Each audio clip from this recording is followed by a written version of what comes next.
Sampai hari ini, terus terang saya masih merasakan amarah Tuhan belum berlalu.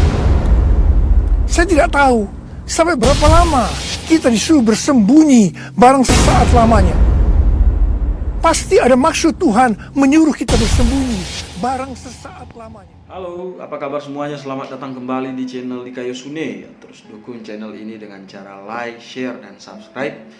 Karena sekali lagi channel ini secara konsisten, tegas, tanpa kompromi memberitakan kebenaran firman Tuhan kepada Anda ya. Anda sudah melihat sedikit cuplikan khotbah, video khotbah terbaru dari seorang pendeta yang terus bergumul dengan nubuatannya berkaitan dengan COVID. Nanti kita akan lanjutkan video itu. Dan ya, hari ini saya ingin mengajak Anda kembali untuk melihat dan mengingat kembali, melawan lupa atas beberapa khotbah dan nubuatan disampaikan oleh pendeta yang bersangkutan. Dan kalau Anda ingat bahwa beberapa bulan yang lalu dia pernah berkhotbah tentang COVID dan dengan nubuatan yang ada, dan dalam khotbah atau nubuatan tersebut dia berjanji bahwa COVID itu akan menurun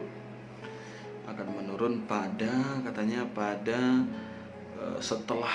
setelah masa Paskah atau sekitar bulan April. Nah, coba kita lihat kembali cuplikan video ini. Adalah menangking COVID-19. Tuhan berkata kepada saya bahwa untuk melawan balik serangan COVID-19 yang menimbulkan ketakutan, kekhawatiran, dan kepanikan, maka kita harus menghardik COVID-19 seperti Tuhan Yesus menghardik badai yang dahsyat.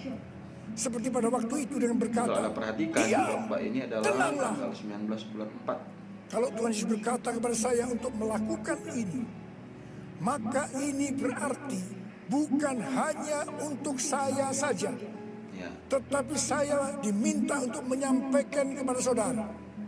Karena itu, mari saya akan mengajak saudara sekarang untuk bersama-sama menghardik COVID-19 dengan berkata, dalam nama Yesus, dalam nama Tuhan Yesus, diam, tenanglah. Yaitu pada bulan September 2019, coba kita perhatikan. Cakbis bernubuat bahwa bangsa-bangsa akan mengalami kekacauan sampai Paskah. Nah, sampai Paskah 8 sampai 16 April. Tolong perhatikan tanggalnya.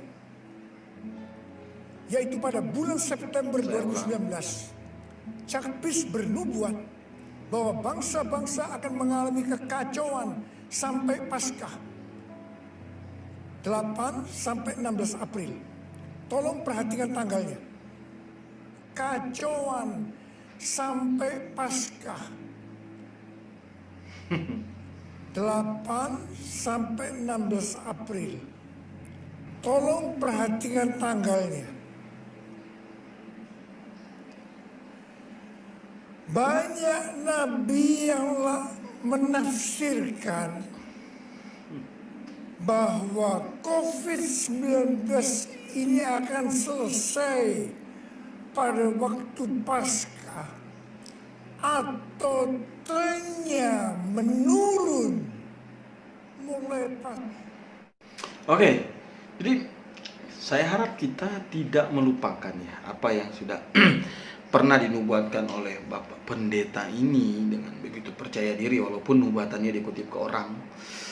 Tapi dia percaya dengan nubuatan itu bahwa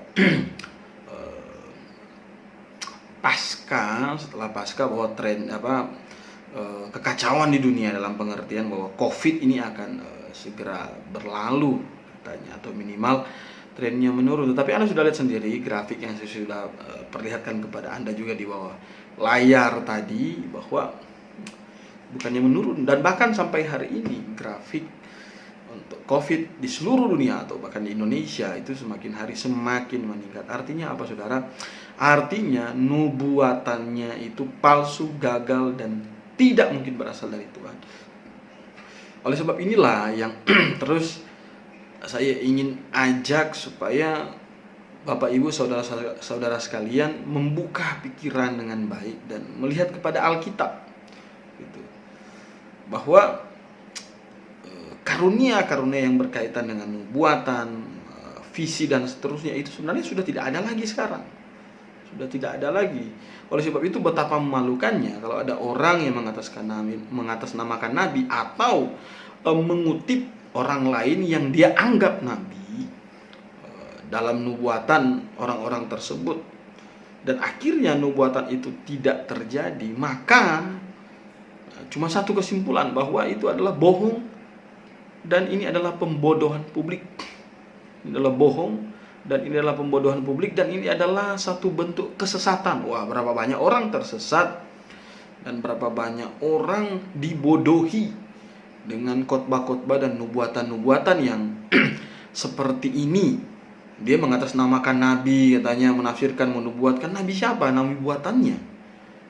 Dan ya, ini bukan hal yang baru. Di masa perjanjian lama banyak sekali nabi-nabi palsu. Masa Nabi Yeremia berhadapan dengan nabi palsu yang bernubuat tentang Yerusalem, dan akhirnya Tuhan menghukum nabi palsu itu. Karena Tuhan juga sudah mengatur tentang mana nabi yang asli dan mana nabi yang palsu di dalam Alkitab, dalam hukum Taurat. Dan yang paling utama adalah setelah Alkitab selesai ditulis, sekali lagi setelah Alkitab selesai ditulis, tidak ada lagi jabatan nabi dan rasul. Karena dua jabatan itu adalah dua jabatan yang khusus ada pada saat proses pengkanonisasian. Jadi pada saat proses pewahyuan ya, Setelah proses pewahyuan selesai, maka dua jabatannya sudah tidak ada. Sehingga kalau ada orang-orang mau mengaku nabi, percaya kepada nabi ini dan nabi itu sudah pasti salah, sesat, dan bukan berasal dari Tuhan. Dan ini yang terjadi. Malu, tetapi kelihatannya orang ini tidak malu juga gitu, karena akhirnya dia ada khotbah dia yang terbaru yang berbicara lagi hal yang lain. Nggak tahu apakah dia sadar dengan khotbah dia yang lama, kemudian akhirnya dia mengganti khotbahnya yang baru. Dan khotbah dia yang baru ini tanggal 20 September 2020, dan dia mengkhotbahkan sesuatu yang lain, bukan lagi bicara kepada masalah pemulihan, karena sudah batal semuanya, itu semua gagal, itu semua sudah tahu, kita sudah tahu bohong dan palsu. Dan sekarang pembuat nubuat palsu ini mencoba membuat nubuat yang palsu lagi. Ya, siapa tahu terjadi, ya kan? Siapa tahu terjadi. Coba kita lihat nubuatan palsu dia yang selanjutnya, yang kedua. Tuhan berbicara kepada saya melalui Yesaya 26 ayat 20 dan 21 yang berkata, "Mari bangsaku, masuklah ke dalam kamarmu, tutuplah pintumu sesudah engkau masuk, bersembunyilah barang sesaat lamanya, sampai amarah itu berlalu. Sebab sesungguhnya Tuhan mau keluar dari tempatnya untuk menghukum penduduk bumi karena kesalahannya, dan bumi tidak lagi menyembunyikan darah yang tertumpah di atasnya, tidak lagi menutupi orang-orang yang mati terbunuh di sana." Sampai hari ini, terus terang saya masih merasakan amarah Tuhan belum berlalu. Saya tidak tahu sampai berapa lama kita disuruh bersembunyi barang sesaat lamanya. Pasti ada maksud Tuhan menyuruh kita bersembunyi barang sesaat lamanya. Oke, jadi ini khotbah dia tanggal 20 September 2020 yang lalu, dan di situ dia berkhotbah dan dia mengutip Yesaya 26 ayat 21 dan 20, mencomot ayat, mencocok-cocokkan dengan keadaan yang ada. Yang pertama, dia salah melihat ayat ini, karena ayat ini adalah nubuatan untuk bangsa Israel dan nubuatan dalam penggenapan ganda. Penggenapan yang pertama adalah pembuangan ke Babel, dan penggenapan kedua ini berlaku pada masa tribulasi, dan ini bukan masa tribulasi gitu. Kemudian yang kedua, akhirnya dia secara terang-terangan membuat dirinya malu sendiri, karena dulu dia sudah pernah berkata bahwa COVID akan berlalu setelah pasca bulan Mei, tetapi ternyata sekarang nggak berlalu COVID, maka semakin parah. Di seluruh Indonesia semakin parah, dan jumlah terus bertambah, angka kematian juga terus bertambah, dan akhirnya dia bicara bahwa ya sekarang Tuhan tetap murka dan seterusnya. Intinya ini adalah satu satu khotbah yang bohong, palsu dan palsu. Karena ini akibat orang-orang yang tidak teliti belajar firman Tuhan, tidak sungguh-sungguh, dan selalu berbicara seakan-akan Tuhan berbicara khusus kepada dia, dan mengklaim ada nabi-nabi khusus padahal jabatan nabi sudah tidak ada. Dan akhirnya apa yang dia khotbahkan semuanya adalah bohong dan bohong. Jadi bohong ini beranak pinak, berbuah terus. Kebohongan pertama ya kan bulan September, kemudian kebohongan kedua ada nubuatan di bulan Januari, kemudian sekarang akhirnya bohong-bohongnya itu beranak pinak, dan ini memalukan sekali Kristenan. Mari kita bijak, lihat pada kebenaran firman Tuhan, lihat Alkitab, jangan lihat orangnya. Karena orangnya seperti ini tidak mungkin Alkitabiah, ini sudah pasti palsu, nabi palsu punya.